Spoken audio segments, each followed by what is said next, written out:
Hey. Hi, guys. It's Shaquana. And this is our first segment of Bariatric Blurbs. So, I gave a brief introduction of what Bariatric Blurbs will be about, and it is everything bariatric. Everything about weight loss surgery, weight loss procedures, anything like that. My personal experience, my personal journey concerning that. And yes, we're going to jump right into it. Like I said, I decided that I was going to do these little blurbs on my YouTube channel to really talk about it. I've been getting a lot of questions about it. People who want to start out their own weight loss journey using bariatric surgery and things like that. And I decided that this was a place that I wanted to do it at versus doing it in my live videos, my cooking videos that we do on Wednesdays. In other parts of my page, I will talk about it, but this is the place. This is the place for it. So if you have any questions, ask me the questions and I will answer them back to you on Bariatric Blurbs. I'm going to give you all the rundown of my personal experiences and thus far. So, this first part of Bariatric Blurbs, we are going to talk about what drove me to lose a substantial amount of weight and what made me choose weight loss surgery and the type of surgery that I had. Okay, so very briefly, I talk about it in my book, The Way I Died and How I'm Living Again, and that is available on Amazon if you have not purchased it. That really does give a description, not even a description, in-depth story, my story, what drove me to the point of saying enough is enough, I need to lose a substantial amount of weight. Okay, so what drove me to lose weight, a substantial amount was, my highest weight was 380 pounds, and after my last daughter, I developed gestational diabetes, but not only did I develop gestational diabetes, after having her, after a while, it turned into type 2 diabetes, in which I did not know that I had type 2 diabetes. So I got very ill over a course of time where I almost died.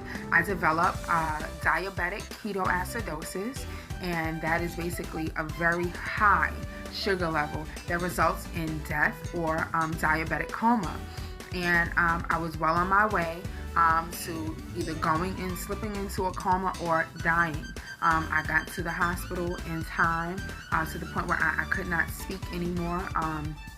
They got me to the hospital in time, and thank God that I am here. I took that as a wake-up call. No, at the time I didn't know I had diabetes, but I decided I don't want to have this for the rest of my life.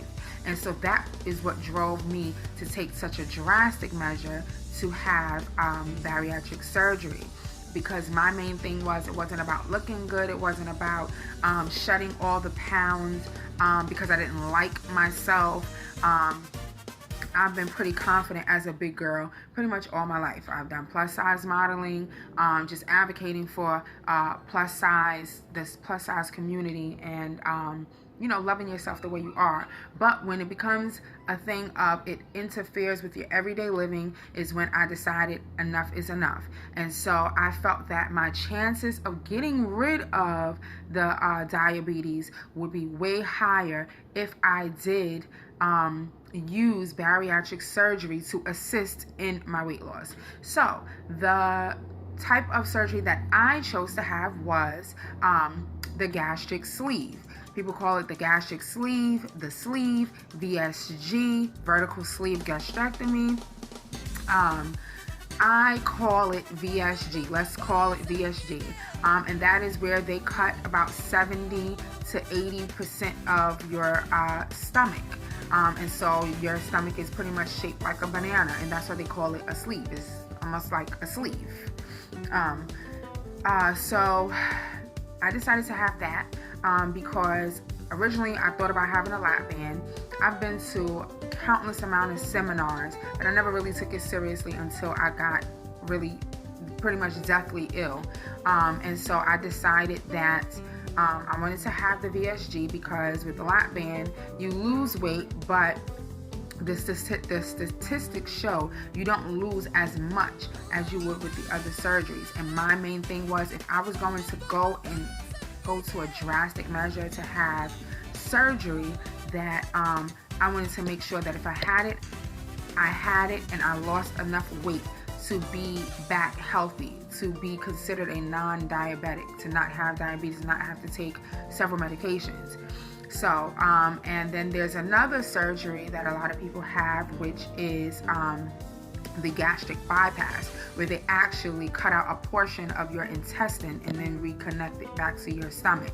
I decided not to have that because that is a little bit more drastic than the sleeve.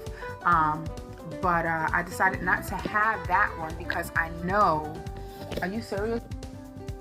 So yeah, the gastric bypass is a lot more invasive, where they cut part of your intestines, and I know quite a few people who have had it, and a lot of people, it doesn't settle well with a lot of people. Some people, they're not able to keep anything down. Some people have intestinal issues later on down the line, and they develop so many other health issues that were caused because of the surgery. And with the gastric sleeve, you don't really get that. So I decided to do the VSG. And so the date that I had my VSG surgery was January 27th of 2016.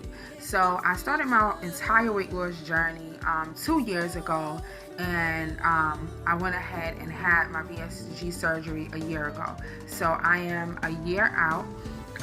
It is now March, so I'm about 13 months out right now, and I will go in depth about my whole experience, my requirements, and all of that. So I just wanted to give a brief introduction of what drove me to want to lose a drastic amount of weight, what drove me to have bariatric surgery, and the type that I had.